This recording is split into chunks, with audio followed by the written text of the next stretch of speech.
Viewers welcome back in our program जी। Doctor साहब साडे कोल फेसबुक मैसेज आया है उसामा क्यूम जी दा पाकिस्तान तो ये लिखते हैं अस्सलाम वालेकुम डॉक्टर अमरजीत सिंह जी। वालेकुम सलाम। ਅਤੇ ਬੀਬੀ ਨੀਲਮ ਕੌਰ ਜੀ ਮੈਂ ਉਮੀਦ ਕਰਦਾ ਹਾਂ ਕਿ ਤੁਸੀਂ ਠੀਕ ਹੋਵੋਗੇ।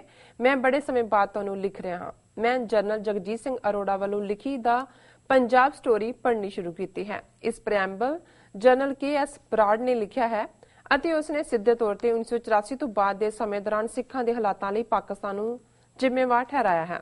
ਬਾਹਰ ਬੈਠੇ ਸਿੱਖਾਂ ਲਈ ਉਸਨੇ ਅਸਿੱਧੇ ਢੰਗ ਨਾਲ ਭੱਦੀ ਸ਼ਬਦਾਵਲੀ ਵਰਤੀ ਹੈ ਅਤੇ ਕਿਹਾ ਹੈ ਕਿ ਖਾਲਿਸਤਾਨ ਦੀ ਲਹਿਰ ਨੂੰ 1993 ਤੋਂ ਬਾਅਦ ਖਤਮ ਕਰ ਦਿੱਤਾ ਗਿਆ ਅਤੇ ਬਾਗੀ ਸਿੱਖਾਂ ਨੂੰ ਉਹਨਾਂ ਨੇ ਮੁੱਖ ਧਾਰਾ ਵਿੱਚ ਸ਼ਾਮਲ ਕਰ ਲਿਆ। ਹਾਲਾਂਕਿ ਇਸ ਬਾਰੇ ਸੱਚ ਤੁਹਾਨੂੰ ਇੱਥੇ ਪਤਾ ਹੈ, ਪਰ ਜੋ ਮੈਂ ਨੋਟਿਸ ਕੀਤਾ ਉਸ ਬਾਰੇ ਮੈਂ ਗੱਲ ਕਰਨੀ ਚਾਹੁੰਦਾ ਹਾਂ। ਕੁਲਭੂਸ਼ਣ ਜਾਧਵ ਦੀ ਇੱਕ ਕਬਾਲੀਆ ਬਿਆਨ ਵਾਲੀ ਵੀਡੀਓ ਤੋਂ ਬਾਅਦ ਭਾਰਤ ਵਿੱਚ ਵਿਵਾਦ ਖੜਾ ਹੋ ਗਿਆ ਹੈ, ਖਾਸ ਕਰਕੇ ਇੰਡੀਅਨ ਮੀਡੀਆ ਵਿੱਚ। ਮੈਂ ਪਿਛਲੇ ਕਈ ਸਾਲਾਂ ਤੋਂ ਇੰਡੀਅਨ ਮੀਡੀਆ ਨੂੰ ਫੋਲੋ ਕਰਦਾ ਆ ਰਿਹਾ ਹਾਂ, ਪਰ ਇਸ ਇਕਬਾਲੀਆ ਬਿਆਨ ਦੇ ਆਉਣ ਤੋਂ ਬਾਅਦ ਜਿਵੇਂ ਮੀਡੀਆ ਗੱਲ ਕਰ ਰਿਹਾ ਹੈ ਉਸਨੇ ਮੈਨੂੰ ਅਚਿੰਤਤ ਕੀਤਾ ਹੈ। ਮੈਂ ਇਹ ਦੇਖ ਕੇ ਬੜਾ ਹੈਰਾਨ ਹੋਇਆ ਕਿ ਬਲੋਚਿਸਤਾਨ ਵਿੱਚ ਭਾਰਤੀ ਸਟੇਟ ਸਪਾਂਸਰਡ ਟੈਰਰਿਜ਼ਮ ਲਈ ਸ਼ਰਮਿੰਦਗੀ ਤਾਂ ਕੀ ਦਿਖਣੀ ਸੀ, ਪਰ ਇਹ ਤਾਂ ਸਿੱਧੇ ਤੌਰ ਤੇ ਆਪਣੇ ਟੀਵੀ ਚੈਨਲਾਂ ਤੇ ਲਿਬਰੇਸ਼ਨ ਆਫ ਬਲੋਚਿਸਤਾਨ ਦੀ ਹਮਾਇਤ ਕਰ ਰਹੇ ਹਨ।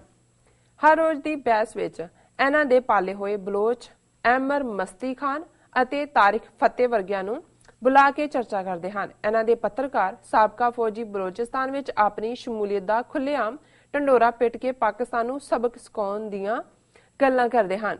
ਇਹ ਬੇਵਕੂਫ ਲੋਕ ਬਲੋਚਿਸਤਾਨ ਦੀ ਤੁਲਨਾ ਕਸ਼ਮੀਰ ਨਾਲ ਕਰਦੇ ਹਨ। ਇਹਨਾਂ ਨੂੰ ਇਹ ਨਹੀਂ ਪਤਾ ਕਿ ਭਾਰਤ ਦੇ ਮੁਤਾਬਕ ਵੀ ਕਸ਼ਮੀਰ ਇੱਕ ਵਿਵਾਦਤ ਖਿੱਤਾ ਹੈ। ਮੋਦੀ ਨੇ 1971 ਚ ਬੰਗਲਾਦੇਸ਼ ਵਿੱਚ ਭਾਰਤ ਵੱਲੋਂ ਸਟੇਟ ਸਪਾਂਸਰਡ ਟੈਰਰਿਜ਼ਮ ਦੀ ਗੱਲ ਕਬੂਲੀ ਹੈ ਅਤੇ ਅਜੀਤ ਡੋਵਲ ਦੇ ਪ੍ਰਾਈਵੇਟ ਵੀਡੀਓ ਵਿੱਚ ਇਹ ਗੱਲ ਸਾਹਮਣੇ ਆਈ ਹੈ। ਮੈਨੂੰ ਸਮਝ ਨਹੀਂ ਆਉਂਦਾ ਕਿ ਪਾਕਿਸਤਾਨੀ ਸਰਕਾਰ ਕਿਸ ਗੱਲ ਦਾ ਇੰਤਜ਼ਾਰ ਕਰ ਰਹੀ ਹੈ। ਮੈਂ ਕਈ ਪਾਕਿਸਤਾਨੀ ਪੱਤਰਕਾਰਾਂ ਨਾਲ ਵੀ ਇਸ ਮੁੱਦੇ ਨੂੰ ਸਾਹਮਣੇ ਲਿਆਉਣ ਬਾਰੇ ਗੱਲ ਕੀਤੀ ਹੈ, ਪਰ ਜਾਂ ਤਾਂ ਉਹ ਭੋਲੇ ਹਨ ਜਾਂ ਫਿਰ ਭਾਰਤ ਦੀ ਅਧੀਨਤਾ ਕਬੂਲ ਕਰ ਚੁੱਕੇ ਹਨ। ਮੈਂ ਇਹ ਗੱਲ ਸਮਝਦਾ ਹਾਂ ਕਿ ਪਾਕਿਸਤਾਨ ਖਿਲਾਫ ਭਾਰਤੀ ਮੀਡੀਆ ਦਾ ਇਸ ਤਰ੍ਹਾਂ ਪ੍ਰੋਪੇਗੈਂਡਾ ਕਰਨਾ ਭਾਰਤ ਦੇ ਆਪਣੇ ਵੀ ਖਿਲਾਫ ਜਾਂਦਾ ਹੈ, ਪਰ ਉਹਨਾਂ ਦੀ ਆਪਣੀ ਸਰਕਾਰ ਇਸ ਨੂੰ ਸਪੋਰਟ ਕਰਦੀ ਹੈ। ਜਿੱਥੇ ਪਾਕਿਸਤਾਨੀ ਮੀਡੀਆ ਅਮਨ ਕੀ ਆਸ਼ਾ ਦਾ ਸੁਨੇਹਾ ਦੇ ਰਿਹਾ ਹੈ ਅਤੇ ਆਸ ਵੀ ਕਰਦਾ ਹੈ, ਇਹ ਸਥਿਤੀ ਦੇਖ ਕੇ ਬਹੁਤ ਦੁੱਖ ਹੁੰਦਾ ਹੈ।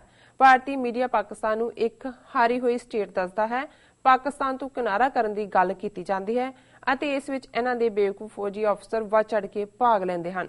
ਪਿਛਲੇ 15 ਸਾਲਾਂ ਤੋਂ ਪਾਕਿਸਤਾਨ ਅੱਤਵਾਦ ਦਾ ਸਾਹਮਣਾ ਕਰ ਰਿਹਾ ਹੈ। ਅਸੀਂ ਇਸ ਪਿੱਛੇ ਭਾਰਤ ਦਾ ਹੱਥ ਦੱਸਦੇ ਹਾਂ, ਪਰ ਪਠਾਨਕੋਟ ਡਰਾਮਾ ਲਈ ਅਸੀਂ ਆਪ ਹੀ ਪਾਕਿਸਤਾਨ ਵਿੱਚ FIR ਦਰਜ ਕੀਤੀ ਹੈ। ਮੋਦੀ ਦੀਆਂ ਸਾਊਦੀ ਅਰਬ ਅਤੇ UAE ਦੀਆਂ ਫੇਰੀਆਂ ਵੀ ਪਾਕਿਸਤਾਨ ਨੂੰ ਅਲੱਗ-ਥਲੱਗ ਕਰਨ ਸੰਬੰਧੀ ਹੀ ਸਨ। ਇਹ ਸਭ ਹੋਣ ਤੋਂ ਬਾਅਦ ਵੀ ਸਾਡੀ ਸਰਕਾਰ ਸੁੱਤੀ ਹੋਈ ਹੈ। ਕੋਈ ਕਿਵੇਂ ਇੰਨਾ ਥੱਲੇ ਲੱਗ ਸਕਦਾ ਹੈ? ਸਾਡੀ ਸਰਕਾਰ tit for TET the policy ਤੇ ਕੰਮ ਕਿਉਂ ਨਹੀਂ ਕਰਦੀ? ਤੁਹਾਡੇ ਵਰਗੇ ਲੋਕਾਂ ਨੂੰ ਪਾਕਿਸਤਾਨ ਦਾ ਵੀਜ਼ਾ ਦੇਣਾ ਚਾਹੀਦਾ ਹੈ ਤਾਂ ਜੋ ਇੱਥੇ ਖਾਲਿਸਤਾਨ ਦਾ ਪ੍ਰਚਾਰ ਕੀਤਾ ਜਾ ਸਕੇ। ਭਾਰਤ ਸ਼ਾਂਤੀ ਨਹੀਂ ਚਾਹੁੰਦਾ, ਸਿਰਫ ਜਵਾਬੀ ਕਾਰਵਾਈ ਹੀ ਉਹਨਾਂ ਦੇ ਸਮਝ ਆਉਂਦੀ ਹੈ। ਭਾਰਤ ਦਾ ਆਕਾਰ ਹਾਥੀ ਦਾ ਹੈ ਪਰ ਦਿਮਾਗ ਚੂਹੇ ਦਾ। ਸਾਡੀ ਲੀਡਰਸ਼ਿਪ ਦਾ ਇਹ ਰਵੱਈਆ ਦੇਖ ਕੇ ਗੁੱਸਾ ਆਉਂਦਾ ਹੈ। ਨਵਾਜ਼ ਸ਼ਰੀਫ ਨੂੰ ਪਾਕਿਸਤਾਨ ਦੀ ਸੁਰੱਖਿਆ ਨਾਲੋਂ ਵਪਾਰ ਜ਼ਿਆਦਾ ਪਿਆਰਾ ਹੈ। ਮੈਂ ਫਿਰ ਦੁਹਰਾਉਂਦਾ ਹਾਂ ਕਿ ਭਾਰਤ ਨੇ ਬਲੋਚਿਸਤਾਨ ਨੂੰ ਸਪੋਰਟ ਕਰਨਾ ਸ਼ੁਰੂ ਕਰ ਦਿੱਤਾ ਹੈ। ਸਿੱਧੇ ਤੌਰ ਤੇ ਹੁਣ ਪਾਕਿਸਤਾਨ ਨੂੰ ਵੀ ਖਾਲਿਸਤਾਨ ਨਾਰਥ ਈਸਟ ਦੀ ਸਪੋਰਟ ਕਰਨੀ ਚਾਹੀਦੀ ਹੈ। ਜੀ ਡਾਕਟਰ ਸਾਹਿਬ। ਉਸਾਮਾ ਕਿਊਮ ਜੀ ਦਾ ਬਹੁਤ ਬਹੁਤ ਸ਼ੁਕਰੀਆ। ਉਹਨਾਂ ਨੇ ਸਾਨੂੰ ਲਿਖਿਆ ਹੈ, ਵਾਕਿਆ ਉਹਨਾਂ ਨੇ ਕਾਫੀ ਦੇਰ ਬਾਅਦ ਲਿਖਿਆ ਹੈ। ਇਹ ਬੜੇ ਨੌਲੇਜੇਬਲ ਸੱਜਣ ਨੇ, ਅੰਦਰੂਨੀ ਗੱਲ ਨੂੰ ਵੀ ਸਮਝਦੇ ਨੇ ਔਰ ਪੈਟਰੀਓਟਿਕ ਪਾਕਿਸਤਾਨੀ ਨੇ। ਜੋ ਉਹਨਾਂ ਨੇ ਲਿਖਿਆ ਹੈ, ਜਦੋਂ ਉਹਨਾਂ ਨੇ ਆਪਣੇ ਰਿਟਾਇਰਡ ਫੌਜੀ ਅਫਸਰਾਂ ਜਾਂ ਨਵਾਜ਼ ਸ਼ਰੀਫ ਜਾਂ ਪਾਕਿਸਤਾਨੀ ਪੱਤਰਕਾਰਾਂ ਦੀ ਗੱਲ ਕੀਤੀ ਤੇ ਜਦੋਂ ਤੁਸੀਂ ਪੜ੍ਹ ਰਹੇ ਸੀ ਮੇਰੇ ਦਿਮਾਗ 'ਚ ਮੇਰੇ ਮਿੱਤਰ ਸ਼ੇਖ ਸਾਹਿਬ ਆ ਰਹੇ ਸੀ, ਜਿਹੜੇ ਬਿਲਕੁਲ, ਕਿਉਂਕਿ ਉਹ ਵੀ ਬੜੇ ਇੱਕ ਫਕੀਰਾਨਾ ਤਸੱਵੁਰ ਵਾਲੇ ਆਜ਼ਾਦਾਨਾ ਜਿਹੀ ਸੋਚ ਵਾਲੇ ਬੰਦੇ ਸੀ, ਪਰ ਪੈਟਰੀਓਟਿਕ ਪਾਕਿਸਤਾਨੀ ਸੀ। ਔਰ ਉਹਨਾਂ ਨੇ ਹਮੇਸ਼ਾ ਇਹ ਕਹਿਣਾ ਕਿ ਜੀ ਪਾਕਿਸਤਾਨ ਮੇਰੀ ਮਾਂ ਹੈ ਔਰ ਖਾਲਿਸਤਾਨ ਮੇਰਾ ਭਰਾ ਹੈ ਔਰ ਸਾਡਾ ਕੋਈ ਕਲੈਸ਼ ਨਹੀਂ ਹੈ। ਜਦੋਂ ਭਰਾ ਹੁੰਦੇ ਨੇ ਤੇ ਮਾਂ ਦੇ ਨਾਲ ਕੋਈ ਕਲੈਸ਼ ਨਹੀਂ ਹੁੰਦਾ, ਕਿਉਂਕਿ ਸਾਡੇ ਹਿੱਤ ਜਿਹੜੇ ਨੇ ਉਹ ਟੂਗੈਦਰ ਨੇ ਔਰ ਦੁਸ਼ਮਣ ਸਾਡਾ ਇੱਕ ਹੈ। ਉਹਨਾਂ ਨੇ ਜਗਜੀਤ ਸਿੰਘ ਅਰੋੜੇ ਦੀ ਕਿਤਾਬ ਦਾ ਜ਼ਿਕਰ ਕੀਤਾ, ਮੈਨੂੰ ਪੜ੍ਹਨ ਦਾ ਨਹੀਂ ਮੌਕਾ ਮਿਲਿਆ, ਪਰ ਆਪਣੇ ਆਪ 'ਚ ਹੀ ਜਿਵੇਂ ਇਹਨਾਂ ਨੇ ਲਿਖਿਆ ਕਿ ਉਹਦਾ ਮੁੱਖ ਬੰਦ ਬਰਾੜ ਨੇ ਲਿਖਿਆ ਤਾਂ ਉਸ ਤੋਂ ਅੰਦਾਜ਼ਾ ਲਾ ਲਓ ਜਿਹੜਾ ਲੈਫਟੀਨੈਂਟ ਜਨਰਲ ਜਗਜੀਤ ਸਿੰਘ ਅਰੋੜਾ, ਜਿਹਨੂੰ ਉਹਨਾਂ ਨੇ ਕਦੇ ਗਵਰਨਰ ਤੱਕ ਵੀ ਨਹੀਂ ਲਾਇਆ, ਰਾਦਰ ਇਸ ਦੇ ਉਲਟ ਜਿਹੜਾ ਉਹਨੂੰ ਬਿਲਕੁਲ ਡਾਊਨਗ੍ਰੇਡ ਕੀਤਾ ਹੈ। ਹਾਲਾਂਕਿ ਉਹ ਅਕਾਲੀਆਂ ਵੱਲੋਂ ਰਾਜ ਸਭਾ ਦਾ ਮੈਂਬਰ ਇੱਕ ਅੱਧੀ ਵਾਰੀ ਬਣਿਆ, ਤੇ ਜੇ ਉਹ ਪ੍ਰੀਐਂਬਲ ਭੂਮਿਕਾ ਬਰਾੜ ਤੋਂ ਲਿਖਾਂਦਾ ਜਿਹੜਾ ਕਿ ਉਹਨਾਂ ਦਾ ਜ਼ਰਖਰੀਜ਼ ਕੁੱਤਾ ਹੈ, ਤੇ ਉਸ ਤੋਂ ਅੰਦਾਜ਼ਾ ਲਾ ਲਓ ਕਿ ਵੀ ਉਸ ਕਿਤਾਬ ਦੇ ਵਿੱਚ ਕੀ ਹੋਏਗਾ। ਤੇ ਬਰਾੜ ਨੇ ਜੇ ਬਾਹਰਲੇ ਸਿੱਖਾਂ ਲਈ ਭੱਦੀ ਜ਼ਬਾਨ ਵਰਤੀ ਜਾਂ ਉਹਨੇ ਕਿਹਾ, ਉਹ ਤਾਂ ਹੈ ਹੀ ਉਸ ਦੀ ਜਿਹੜੀ ਪਹਿਲੀ ਕਿਤਾਬ ਹੀ ਹੈ ਆਪਰੇਸ਼ਨ ਬਲੂ ਸਟਾਰ ਨਾਂ ਦੇ ਥੱਲੇ, ਉਹਦੇ 'ਚ ਇੰਨੀਆਂ ਕੰਟਰਾਡਿਕਸ਼ਨਸ ਨੇ ਕਿ ਵੀ ਉਸ ਨੂੰ ਇਹ ਕਿਹਾ ਹੀ ਗਿਆ ਕਿ ਜੀ ਇਹ ਤਾਂ ਰਾਹ ਨੇ ਲਿਖਾਈ, ਇਹਦੇ ਤਾਂ ਦਸਤਖਤ ਹੀ ਕਰਾਏ ਹੋਏ ਨੇ। ਬਾਕੀ ਇਹਦੇ 'ਚ ਕੋਈ ਸ਼ੱਕ ਨਹੀਂ ਹੈ ਕਿ ਜਿਹੜਾ ਨੇਵਲ ਕਮਾਂਡਰ ਕੁਲਭੂਸ਼ਣ ਯਾਦਵ ਜਿਹੜਾ ਪਾਕਿਸਤਾਨ ਦੇ ਕਾਬੂ 'ਚ ਆਇਆ ਔਰ ਉਹਨੇ ਇਹਨਾਂ ਨੂੰ ਇੱਕ ਵਾਰੀ ਤਾਂ ਜਿਹੜਾ ਉਹ ਬਦਲਾ ਦਿੱਤਾ, ਪਰ ਇਸ ਦੀ ਬਜਾਏ ਜਿਵੇਂ ਪਾਕਿਸਤਾਨੀ ਜਦੋਂ ਖਾਲਿਸਤਾਨ ਦੀ ਗੱਲ ਕਰਦੇ ਨੇ ਉਹਨਾਂ ਦੇ ਹਾਇਰ ਅਪਸ ਅੰਦਰ ਵੜ ਕੇ ਫੁਸਫੁਸ ਕਰਨਗੇ, ਬਾਹਰ ਉਹ ਡੇਅਰ ਹੀ ਨਹੀਂ ਕਰਦੇ। ਔਰ ਇੱਥੇ ਇੱਕ ਸ਼ਰੀਅਤ ਕੋਰਟ ਦੇ ਜੱਜ ਵੀ ਆਏ ਸੀ, ਉਹਨਾਂ ਨੂੰ ਮੈਂ ਕਿਹਾ ਜੀ ਤੁਸੀਂ ਕਿਉਂ ਨਹੀਂ ਨਨਕਾਣਾ ਸਾਹਿਬ ਨੂੰ ਵੈਟੀਕਨ ਦੇ ਨਾਂ ਥੱਲੇ ਜਾਂ ਈਵਨ ਸਿੱਖਾਂ ਦੇ ਹਿਊਮਨ ਰਾਈਟਸ ਦੀ ਗੱਲ ਇੰਟਰਨੈਸ਼ਨਲ ਲੈਵਲ ਤੇ ਕਰ ਸਕਦੇ ਹੋ। ਉਹਨਾਂ ਨੇ ਕਿਹਾ ਜੀ ਉਹ ਜੇ ਅਸੀਂ ਕਰਾਂਗੇ ਤਾਂ ਇੰਡੀਆ ਬਲੋਚਿਸਤਾਨ ਖੜਾ ਕਰ ਦੇਗਾ। ਤੇ ਮੈਂ ਕਿਹਾ ਜੀ ਬਲੋਚਿਸਤਾਨ ਤਾਂ ਅੱਗੇ ਖੜਾ ਕੀਤਾ ਹੋਇਆ, ਇਹ ਤੁਹਾਨੂੰ ਭੁਲੇਖਾ ਹੈ, ਰਾਦਰ ਇਹ ਤੁਹਾਡੇ ਵੀ ਨੈਸ਼ਨਲ ਇੰਟਰਸਟ 'ਚ ਹੈ। ਜੇ ਤੁਸੀਂ ਆਪਣਾ ਬਲੋਚਿਸਤਾਨ ਬਚਾਉਣਾ ਹੈ ਅਮਰੀਕਾ ਇੰਡੀਆ ਤੋਂ, ਤੇ ਖਾਲਿਸਤਾਨ ਦੇ ਨਾਲ ਖਲੋ, ਉਹ ਆਟੋਮੈਟਿਕਲੀ ਕਾਊਂਟਰ ਹੋਏਗਾ। ਪਰ ਜਦੋਂ ਬਿਲਕੁਲ ਉਹ ਮਾਇਓਪਿਕ ਕਹਿੰਦੇ ਨੇ ਕਿ ਵੀ ਤੁਹਾਡੀ ਵਿਜ਼ਨ ਹੀ ਘਟ ਜਾਏ, ਔਰ ਜਿਵੇਂ ਇਹਨਾਂ ਨੇ ਕਿਹਾ ਵੀ ਗੱਲ ਇਧਰ ਤਾਂ ਹਿੰਦੁਸਤਾਨ ਦਾ ਹਾਲ ਇਹ ਹੈ ਵੀ ਆਕਾਰ ਹਾਥੀ ਦਾ ਹੈ ਤੇ ਦਿਮਾਗ ਚੂਹੇ ਦਾ ਹੈ, ਬਟ ਪ੍ਰੋਬਲਮ ਇਹ ਹੈ ਵੀ ਪਾਕਿਸਤਾਨ ਇੱਕ ਨਿਊਕਲੀਅਰ ਆਰਮਡ ਸਟੇਟ ਹੋਣ ਦੇ ਬਾਵਜੂਦ ਬਿਹੇਵ ਇਵੇਂ ਕਰਦੇ ਨੇ ਕਿ ਜਿਵੇਂ ਉਹ ਨਿਊਕਲੀਅਰ ਪਾਵਰ ਨਾ ਹੋਏ, ਗੁੱਲੀ ਡੰਡਾ ਹੋਏ।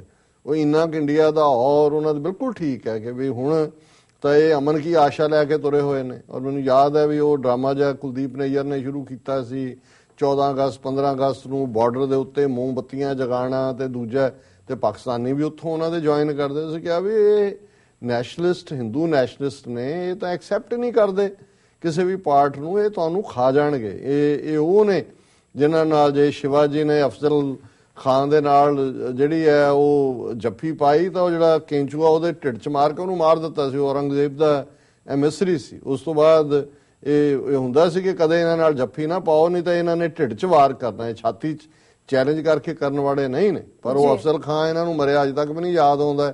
ਇਹ ਫਿਰ ਅਮਨ ਕੀ ਆਸ਼ਾ ਲੱਭਦੇ ਨੇ ਕਿ ਵੀ ਇਹ ਜਿਹੜਾ ਹੋਏਗਾ। ਇਹਨਾਂ ਨੇ ਤਾਂ ਕਿਸ ਤਰੀਕੇ ਦੇ ਨਾਲ, ਔਰ ਜਿਵੇਂ ਇਹਨਾਂ ਨੇ ਇਹ ਕਿਹਾ ਕਿ ਵੀ ਹੁਣ ਇੰਡੀਆ ਨੇ ਬਲੋਚਿਸਤਾਨ ਦਾ ਇਸ਼ੂ ਇੰਨਾ ਖੜਾ ਕਰ ਦਿੱਤਾ ਹੈ ਕਿ ਉਹ ਕਸ਼ਮੀਰ ਨਾਲ ਤੁਲਨਾ ਕਰਨ ਲੱਗ ਪਏ ਨੇ ਕਿ ਜੀ ਦੇਖੋ ਉਹ ਵੀ ਤਾਂ ਆਜ਼ਾਦ, ਇੱਥੇ ਵੀ ਅਮਰੀਕਾ 'ਚ ਵੀ ਉਹਨਾਂ ਦੇ ਬਲੋਚ ਨੇ ਕੁਛ ਜਿਹੜੇ ਉਹਨਾਂ ਨੇ ਖੜੇ ਕੀਤੇ, ਜਿਵੇਂ ਰੈਂਟਾ ਸਿੱਖ ਖੜੇ ਕੀਤੇ ਹੋਏ ਨੇ, ਜਿਵੇਂ ਕਸ਼ਮੀਰੀ ਪੰਡਤ ਖੜੇ ਕੀਤੇ ਨੇ। ਔਰ ਇਹ ਇੱਕ ਹਿੱਸਾ ਹੁੰਦਾ ਜਿਹੜੀਆਂ ਹਕੂਮਤਾਂ ਨੇ ਉਹ ਕਾਊਂਟਰ ਬੈਲੈਂਸ, ਜਿਵੇਂ ਚਾਈਨਾ ਨੂੰ ਬੈਲੈਂਸ ਕਰਨ ਲਈ ਅਮਰੀਕਾ ਨੇ ਦਲਾਈ ਲਾਮਾ ਰੱਖਿਆ, ਹੁਣ ਤਾਂ ਇੰਡੀਆ ਨੇ ਬੇਸ ਖੋਲੇ ਨੇ।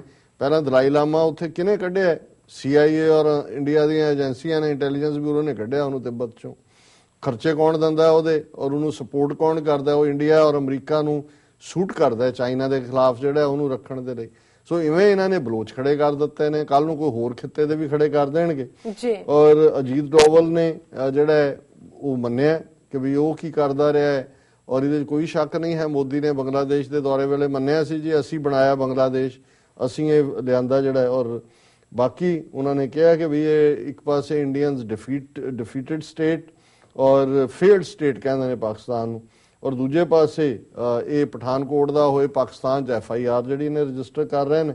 ਔਰ ਇਨ ਦਾ ਐਂਡ ਉਹਨਾਂ ਨੇ ਬਿਲਕੁਲ ਠੀਕ ਕਿਹਾ ਕਿ ਟਿਟ ਫॉर ਟੈਟ ਜੀ। ਕਾਸ਼ ਜਿਹੜੀ ਗੱਲ ਉਸਾਮਾ ਕਿਊਮ ਜੀ ਨੇ ਕਹੀ ਹੈ ਉੱਥੋਂ ਦੇ ਹਾਕਮਾਂ ਨੂੰ ਸਮਝ ਆਏ ਇਹ। ਔਰ ਇਹ ਅਸੀਂ ਤਾਂ ਕਹਿੰਦੇ ਹਾਂ ਕਿ ਭਾਈ ਸਾਨੂੰ ਤੁਸੀਂ ਥੋੜਾ ਜਿਹਾ ਹੀ ਸਹਾਰਾ ਦਿਓ, ਇੰਟਰਨੈਸ਼ਨਲ ਤੁਹਾਡੇ ਕੋਲ ਪਲੇਟਫਾਰਮ ਹੈ, ਹਿਊਮਨ ਰਾਈਟਸ ਦੇ ਮੁੱਦੇ ਤੇ ਸਾਡੀ ਮਦਦ ਕਰੋ।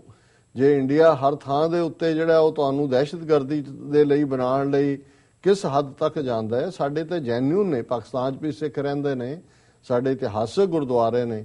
ਔਰ ਕਾਸ਼ ਕਦੇ ਪਾਕਿਸਤਾਨ ਦੇ ਹਾਕਮਾਂ ਨੂੰ ਇਹ ਗੱਲ ਸਮਝ ਆਏ ਕਿ ਭਾਈ ਜੇ ਉਹਨਾਂ ਦੀ ਪ੍ਰੋਟੈਕਸ਼ਨ ਦਾ ਤੋੜ ਵੀ ਹੈ ਤੇ ਉਹ ਖਾਲਿਸਤਾਨ ਦੀ ਮਦਦ ਹੈ, ਬਲੋਚਿਸਤਾਨ ਦਾ ਤੋੜ ਵੀ ਖਾਲਿਸਤਾਨ ਦੀ ਮਦਦ ਹੈ।